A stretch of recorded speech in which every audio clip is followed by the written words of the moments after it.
বাড়িতে কেউ আছেন? কে আপনারা? আমি তোমার মা। মা বেরিয়ে এসে দেখো তো কারা এসেছে। কি হলো মিঠি?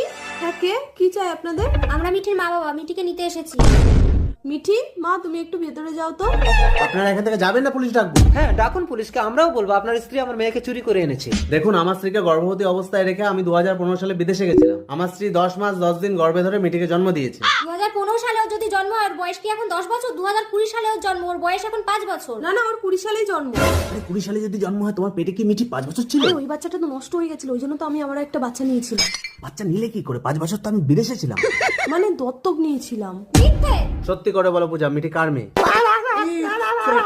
শুনুন, 5 বছর আগের কথা। মেয়েকে একটু ধরো তো, আমি বাথরুম করে আসি। আরে আমিও তো যাবো। বন্ধুরা ভিডিওটা কিন্তু একবার বাথরুম করে আসি।